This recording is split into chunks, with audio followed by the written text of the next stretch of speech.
The sound echoed through the dining room like a gunshot.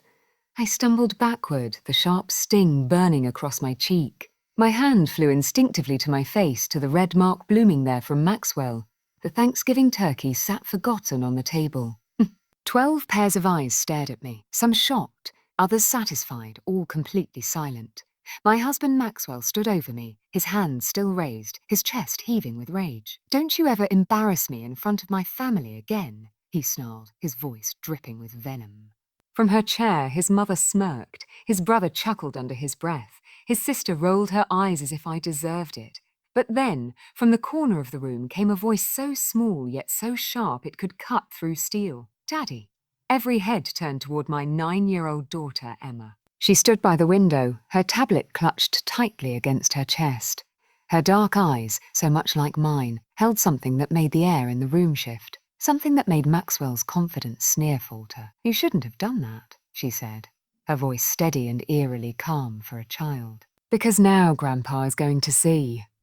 The colour drained from Maxwell's face. His family exchanged confused glances, but I saw something else creeping into their expressions, a flicker of fear they couldn't yet name. "What are you talking about?" Maxwell demanded, though his voice cracked. Emma tilted her head, studying him with the intensity of a scientist examining a specimen.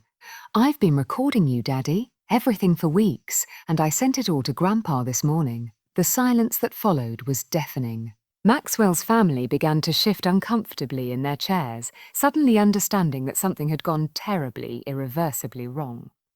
"He said to tell you," Emma continued, her small voice carrying the weight of impending doom, "that he's on his way." And that's when they started to pale. That's when the begging began.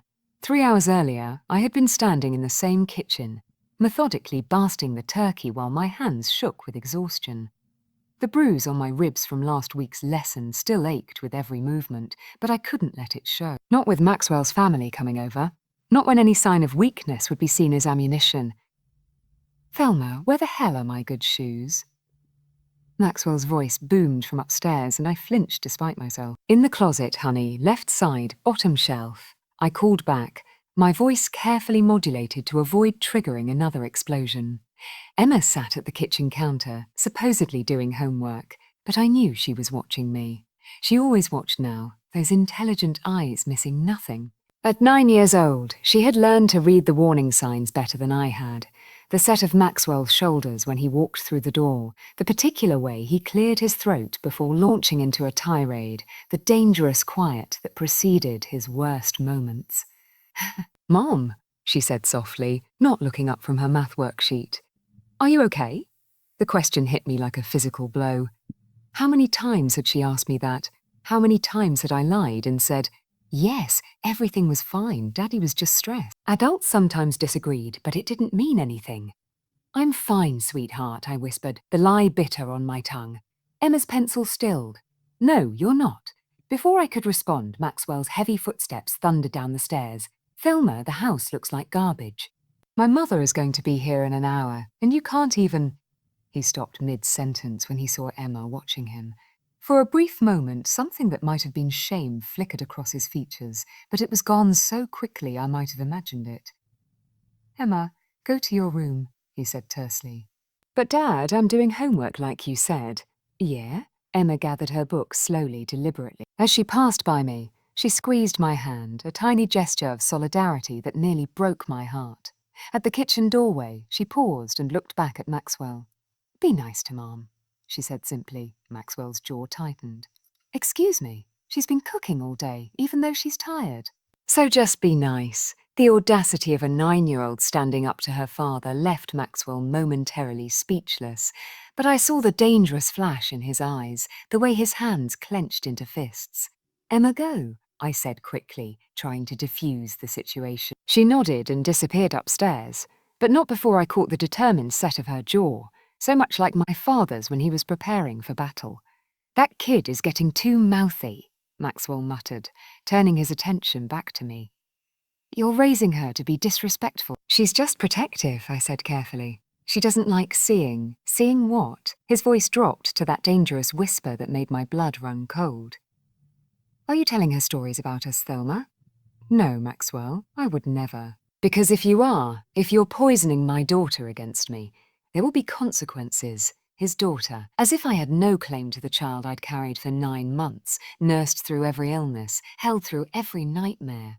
The doorbell rang, saving me from having to respond. Maxwell straightened his tie and transformed instantly into the charming husband and son his family knew and loved. The switch was so seamless it was terrifying. "Showtime," he said with a cold smile. "Remember, we're the perfect family." Maxwell's family descended on our home like a swarm of well-dressed locusts, each carrying their own arsenal of passive-aggressive comments and thinly veiled insults. His mother, Jasmine, swept in first, her critical gaze immediately scanning the house for flaws. "Oh, Thelma, dear," she said in that syrupy tone that dripped with condescension. "You've done something with the decorations. How? Rustic." I'd spent 3 days perfecting those decorations. Maxwell's brother Kevin arrived with his wife Melissa, both sporting designer clothes and superior smirks. "Smells good in here," Kevin said, then added under his breath. For once, the real barb came from Maxwell's sister, Florence, who made a show of hugging me while whispering, "You look tired, Thelma. Are you not sleeping well?" Maxwell always says stressed wives age faster. I forced a smile and nodded, playing my role in this twisted theatre. But I noticed Emma standing in the doorway, her tablet in her hands, those sharp eyes cataloguing every slight, every cruel comment, every moment her father failed to defend me. Throughout dinner, the pattern continued. Maxwell basked in his family's attention while they systematically diminished me with surgical precision. "Thelma's always been so simple," Jasmine said while cutting her turkey. "Not much education, you know. Maxwell really married down, but he's such a good man for taking care of her." Maxwell didn't contradict her. He never did. "Remember when Thelma tried to go back to school?" Florence laughed. "What was it?" "Nursing. Maxwell had to put his foot down. Someone needed to focus on the family. That wasn't how it happened." I'd been accepted into a nursing program, had dreams of financial independence, of a career that mattered. Maxwell had sabotaged my application, told me I was too stupid to succeed, that I'd embarrass him by failing. But I said nothing.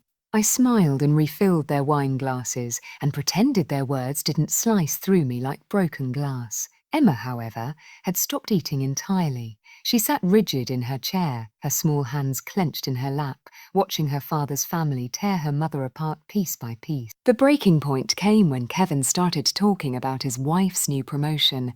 "Melissa's making partner at her firm," he announced proudly. "Of course, she's always been the ambitious type, not content to just exist." The word exist hung in the air like a slap. Even Melissa looked uncomfortable with her husband's cruelty. "That's wonderful," I said genuinely, because despite everything, I was happy for any woman succeeding in her career. "One of Tim Wilmington." "It is," Jasmine chimed in. "It's so refreshing to see a woman with actual drive and intelligence." "Don't you think so, Maxwell?" Maxwell's eyes met mine across the table, and I saw the calculation there. The choice between defending his wife or maintaining his family's approval. He chose them. He always chose them. "Absolutely," he said, raising his glass. "To strong, successful women." The toast wasn't for me. It was never for me. I excused myself to the kitchen, needing a moment to breathe, to collect the pieces of my dignity that lay scattered across the dining room floor. Through the doorway, I could hear them continuing their assault in my absence. "She's gotten so sensitive lately," Maxwell was saying. "Honestly, I don't know how much more drama I can take." "You're a saint for putting up with it," his mother replied. That's when Emma's voice cut through their laughter like a blade. "Why do you all hate my mom?" The dining room fell silent. "Emma, honey," Maxwell's voice was strained. "We don't hate." "Yes, you do," Emma interrupted, her voice steady and clear. "You say mean things about her. You make her sad. You make her cry when you think I'm not looking." I pressed myself against the kitchen wall, my heart hammering in my chest. "Sweetheart." Jasmine's voice was sickeningly sweet. Sometimes adults have complicated. "My mom is the smartest person I know," Emma continued, gathering momentum. "She helps me with my homework every night. She builds things and fixes things and knows about science and books and everything. She's kind to everyone, even when they're mean to her, even when they don't deserve it." The silence stretched taut. "She cooks your food and cleans your messes and smiles when you hurt her feelings because she's trying to make everyone happy." But none of you even see her. You just see someone to be mean to. Emma, that's enough. Maxwell's voice held a warning. No, Daddy, it's not enough. It's not enough that you make Mom sad. It's not enough that you yell at her and call her stupid. It's not enough that you hurt her. My blood turned to ice. She'd seen more than I thought, more than I'd ever wanted her to see. I heard a chair scrape back violently. Go to your room. Now. Maxwell's voice was deadly quiet. I don't want to, I said now. The sound of his palms striking the table made everyone jump. That's when I rushed back into the dining room, unable to let my daughter face his anger alone. Maxwell, please, I said, stepping between him and Emma. She's just a child. She doesn't understand. Doesn't understand what? His eyes were blazing now, his composure finally cracking in front of his family. Doesn't understand that her mother is a pathetic weak. Don't call her that. Emma's voice rose, fierce and protective. Don't you dare call my mom names. I'll call her whatever I want, Maxwell roared, advancing on both of us. This is my house, my family, and you'll what? I found myself saying, my own breaking point finally reached. Hit a 9-year-old in front of your family, show them what you really are. The room went deadly silent. Maxwell's family stared at us, pieces of a puzzle clicking into place. Maxwell's face contorted with rage. How dare you, he whispered. How dare you make me look like what you are? The words tumbled out before I could stop them. Like someone who hurts his wife. Like someone who terrorizes his own child. That's when his hand came up. That's when the world exploded into pain and humiliation and the crushing weight of public betrayal. And that's when Emma stepped forward and changed everything. Before we continue, please write in the comments which country you are watching this video from. We love knowing where our global family is tuning in from. And if this is your first time on this channel, please subscribe. Your support helps us bring even more epic revenge tales to life. Enjoy listening. 1 month earlier, Mum, can you help me with my school project? I looked up from the pile of bills I'd been sorting, medical bills from the emergency room visit Maxwell's family didn't know about, the one where I told the doctors I'd fallen down the stairs. Emma stood in the doorway of my bedroom, her tablet in her hands, and an expression I couldn't quite read on her face. Of course, sweetheart. What's the project about? Family dynamics, she said carefully. We have to document how families interact and communicate. Something in her tone made me uneasy. What do you mean, document? Take videos, record conversations, show examples of how family members treat each other. Her eyes met mine, dark and serious. Mrs. Andre says it's important to understand what healthy families look like versus other kinds. My heart clenched.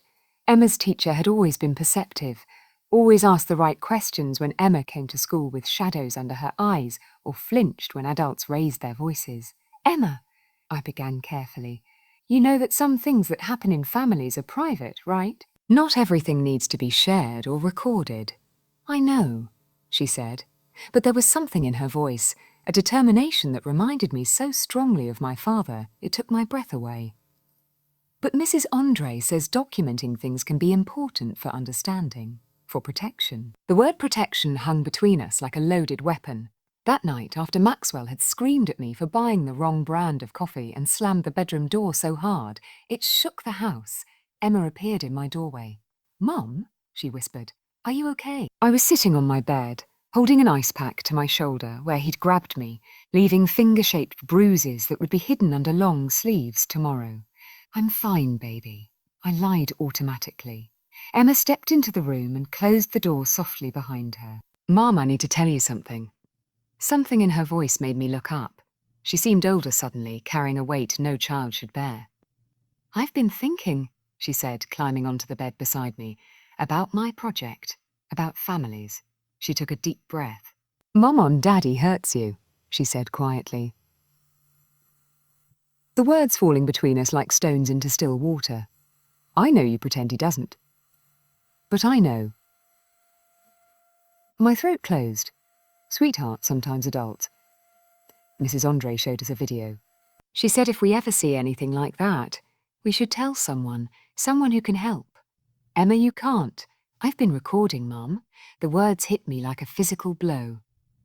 What? Emma's small hands trembled as she held up her tablet. I've been recording him when he's mean to you, when he yells and when he hurts you. I have videos, Mom. Lots of them. Horror and Hope Ward in my chest.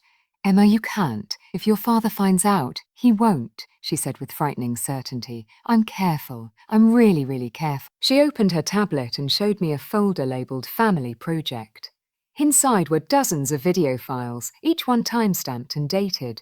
Emma, this is dangerous. If he catches you...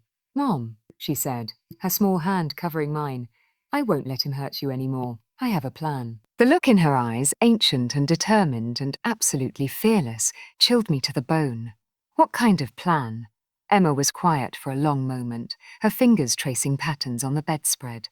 Grandpa always said that bullies only understand one thing. My father, of course. Emma adored my father, called him every week, listened with rapt attention to his stories about leadership and courage and standing up for what's right. He was a colonel in the army, a man who commanded respect and had never backed down from a fight in his life.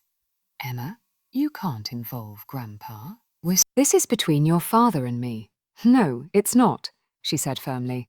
It's about our family, our real family, and Grandpa always says family protects family. Over the next month, I watched my 9-year-old daughter become someone I barely recognized. She was still sweet, still my baby, but there was a steel in her spine that hadn't been there before. She moved through the house like a tiny soldier on a mission, documenting every cruel word, every raised hand, every moment Maxwell showed his true nature. She was careful, devastatingly careful. The tablet was always positioned innocuously, propped against books or hidden behind picture frames. She never filmed for long, just captured the worst moments and then stopped. Maxwell never suspected that his own daughter was building a case against him, piece by damning piece. I tried to stop her twice. The first time she simply said, "Mom, someone has to protect us." The second time she showed me a video of Maxwell shoving me into the refrigerator so hard it left a dent in the door. "Look at yourself," she said quietly. "Look how small you make yourself. Look how scared you are." In the video, I was indeed cowering, trying to make myself invisible as Maxwell towered over me, his face twisted with rage over something trivial. I'd forgotten to buy his specific brand of beer. "This isn't love, Mom," Emma said with heartbreaking wisdom. "Love doesn't look like this." 2 weeks before Thanksgiving, Emma made her first call to Grandpa. I only found out because I walked into her room to say goodnight and heard her small voice through the door. "Grandpa, what would you do if someone was hurting Mom?" My blood froze. I pressed my ear to the door, holding my breath. "What do you mean, sweetheart?" My father's voice was gentle but alert, the way it got when he sensed trouble. Just hypothetically, if someone was being mean to her, really mean, what would you do? There was a long pause. "Emma, is your mom okay? Is someone bothering her?" "It's just a question, Grandpa. For my school project." Another pause. "Well, hypothetically, anyone who hurt your mother would have to answer to me. You know that, right? Your mom is my daughter and I will always protect her. Always. Even if it was someone in our family." Especially then, my father's voice was steel. "Family doesn't hurt family, Emma. Real family protects each other." "Okay," Emma said, and I could hear the satisfaction in her voice. That's what I thought. The next morning, Emma showed me a text message on her tab. She'd sent my father a simple note. "Starting to worry about Mom. Can you help?" His response was immediate. "Always. Call me any time." "I love you both." "He's ready," Emma said simply. "Ready for what?" Emma looked at me with those ancient eyes. "To save her." The morning of Thanksgiving, Emma was unusually calm. While I rushed around making last-minute preparations, she sat at the breakfast table methodically eating her cereal and watching Maxwell with an intensity that should have been disturbing in a child. Maxwell was already on edge. His family's visits always brought out the worst in him, the need to appear in control, the pressure to maintain his image as the successful patriarch. He'd already snapped at me 3 times before 9:00 a.m. Once for using the wrong serving spoons, and twice for breathing too loudly. "Remember," he said, straightening his tie in the hallway mirror, "today we are the perfect family. Loving husband, devoted wife, well-behaved child. Can you manage that, Thelma?" "Yes," I whispered. "And you?" He turned to Emma. "No more of that attitude you've been showing lately." "What are you talking about?" Emma tilted her head, studying him with the cold assessment of a predator sizing up its prey. Because now Grandpa is going to see. The change in the room was immediate and electric. Maxwell's confident posture crumbled. His family exchanged confused glances, but I saw something else creeping into their expressions, a flicker of fear they couldn't yet name. "What are you talking about?" Maxwell demanded, but his voice cracked on the last word.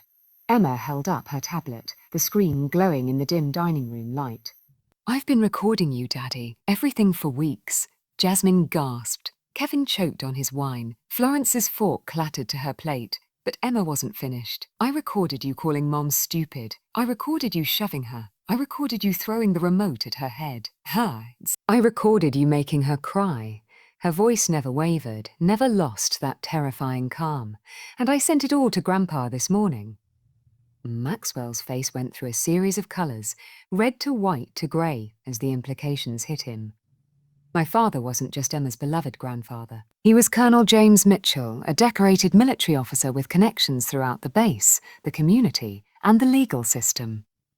"You little," Maxwell started toward Emma, his hand raised. "You wouldn't. Grandpa said to tell you something," Emma said, not moving an inch. Maxwell froze mid-step.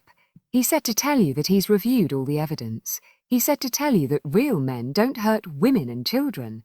He said to tell you that bullies who hide behind closed doors are cowards." The tablet pinged with an incoming message. Emma glanced at the screen and smiled, a smile that was all teeth and no warmth. "And he said to tell you," she continued, her voice dropping to a whisper that somehow carried more menace than any shout, "that he's on his way." The effect was immediate and devastating. Maxwell's family began talking at once, voices overlapping in panic. "Maxwell, what is she talking about? You said they were just arguments." "If there are videos, if the Colonel sees, we can't be associated with." Maxwell held up his hands, trying to regain control, but the damage was done. The mask had slipped and his family was seeing him clearly for the first time. "It's not what it sounds like," he said desperately. "Emma's just a kid. She doesn't understand." "I understand that you hit my mom," Emma said, her voice cutting through his excuses like a knife. "I understand that you scare her. I understand that you make her feel small and worthless because it makes you feel big and important."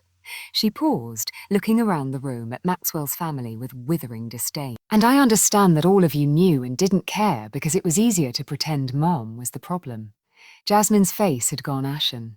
"Emma, surely you don't think we would support? You called her stupid. You called her worthless. You said Daddy married down. You said she was lucky he put up with her."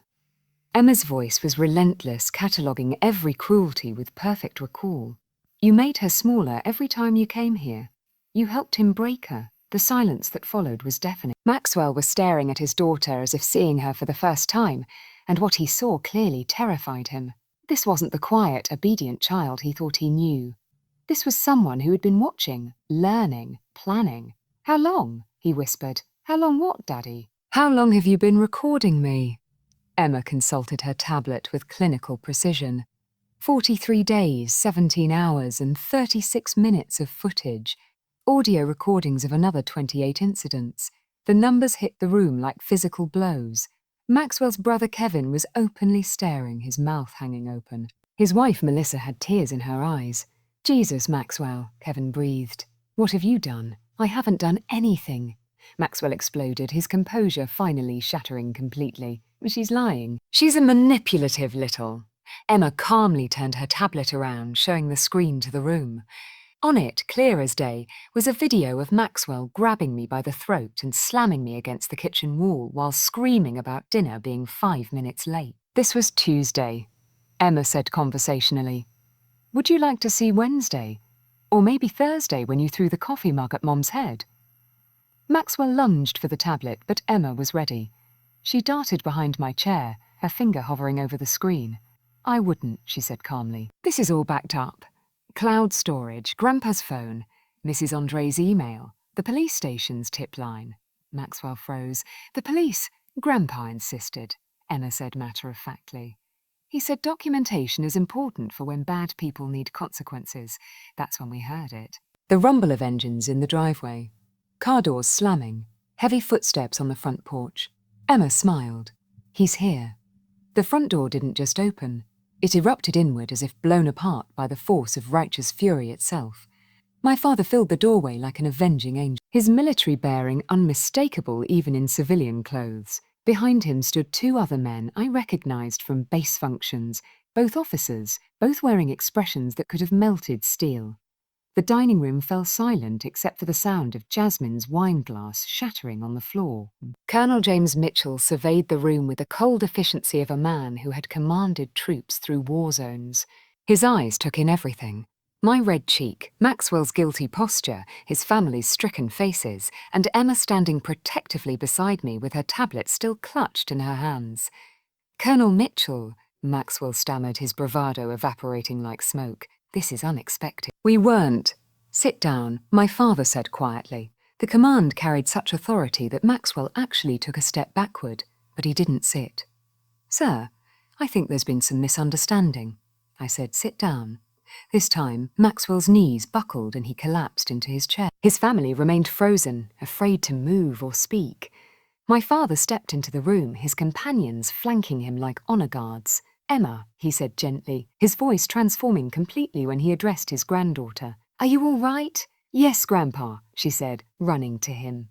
He scooped her up in one arm while keeping his lethal gaze fixed on Maxwell. "And your mother?" Emma's eyes flicked to my burning cheek. "She's hurt, Grandpa." Again, the temperature in the room seemed to drop 10 degrees. My father set Emma down carefully and approached me, his trained eyes cataloguing every visible injury with clinical precision. When he gently touched my cheek, examining the handprint Maxwell had left there, his jaw clenched so tight I heard his teeth grind. "How long?" he asked quietly. "Dad." "How long, Thelma?" I couldn't lie to him. Not with Emma watching, not with the evidence displayed so clearly on my face.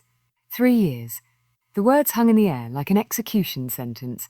My father turned slowly to face Maxwell, and I had never seen him look more dangerous. Not in combat photos, not in his most intimidating military portraits, nothing compared to the controlled fury radiating from him now. 3 years, he repeated, his voice conversational. 3 years you've been putting your hands on my daughter. "Sir, it's not what you think," Maxwell began. 3 years you've been terrorizing my granddaughter. I never touched Emma. I would never. You think because you didn't hit her, you didn't hurt her." My father's voice rose slightly and Maxwell actually whimpered. "You think a child can watch her mother being abused and not be damaged? You think what you've done to this family isn't a crime against that little girl?" Maxwell's mother finally found her voice. "Colonel Mitchell, surely we can discuss this like civilized adults." My father's gaze shifted to her, and she immediately fell silent. "Mrs. Whitman," he said politely, "your son has been physically and emotionally abusing my daughter while you sat in this very room and called her worthless. Your entire family has enabled and encouraged his behavior. You are complicit in every bruise, every tear, every night my granddaughter went to bed afraid." Jasmine's face crumpled. "We didn't know." "You knew," Emma said quietly from beside me. "You just didn't care because it wasn't happening to you." One of my father's companions, a man I recognized as Major Reynolds, stepped forward and placed a tablet on the dining table.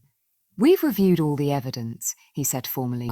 "Video documentation of domestic violence, audio recordings of threats and verbal abuse, photographic evidence of injuries, medical records showing repeated accidents." Maxwell's face had gone completely white. "Those are private medical records." "You can't. Your wife signed releases for everything," Major Reynolds continued calmly, "retroactively dating back 3 years. She has the right to share her own medical information, especially when it documents crimes against her." "Crimes?" Maxwell's voice cracked. My father stepped closer to Maxwell's chair, his presence overwhelming. Assault and battery, domestic violence, terroristic threatening, harassment, intimidation of witnesses. Witnesses? Maxwell looked confused. "Your daughter, your wife, anyone who saw the bruises and injuries you caused." My father's voice was clinical now, methodical. Emma's teacher reported her concerns to Child Protective Services last month. There's already an open file. The room was spinning. I had no idea Emma's teacher had taken it that far, had no idea there were official records, formal complaints.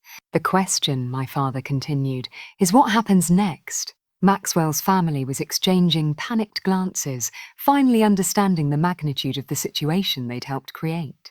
"What do you want?" Maxwell whispered, and the desperation in his voice was almost pathetic. My father smiled, but there was no warmth in it. "What I want is to take you outside and show you exactly what it feels like to be helpless and afraid. What I want is to make you understand the terror you've put my family through." Maxwell shrank deeper into his chair. "But what I'm going to do," my father continued, "is let the law handle you. Because unlike you, I believe in justice, not revenge."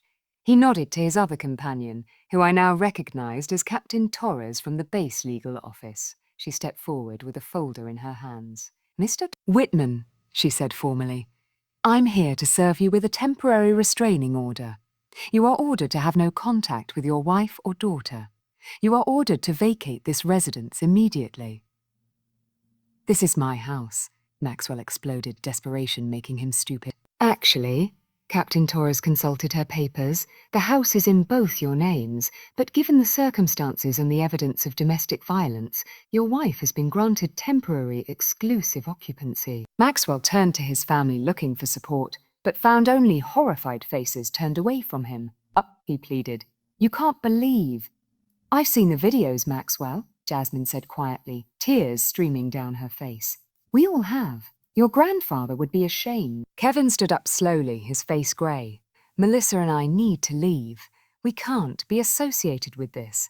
"You're my family," Maxwell shouted, his voice breaking. "No," Florence said, standing as well. "Family doesn't do what you've done. Family protects each other." "Wait." As Maxwell's relatives filed out of the house like mourners leaving a funeral, my father turned his attention to Emma and me. "Pack a bag," he said gently. "Both of you. You're coming home with me tonight." "But this is our home," I protested weakly. "This was your prison," Emma said with startling clarity. "Grandpa's house is home." Maxwell was still sitting at the table, staring at the wreckage of his life. "Thelma," he said desperately, "please, I can change. I can get help. Don't destroy our family over." "Over what?" I found my voice finally, the words coming stronger than they had in years. "Over you hitting me. Over you terrorizing our daughter. Over 3 years of making us afraid to breathe wrong." "It wasn't that bad." "Daddy," Emma interrupted, her voice sad now instead of angry. "I have 43 days of recordings that say it was exactly that bad." Maxwell looked at his daughter, really looked at her, and seemed to finally understand what he had lost. Not just a wife, not just a house, but the respect and love of the one person who should have looked up to him most. "Emma, I'm your father," he said brokenly. "No," she said with devastating finality. "Fathers protect their families. Fathers make their children feel safe." "You're just the man who used to live here."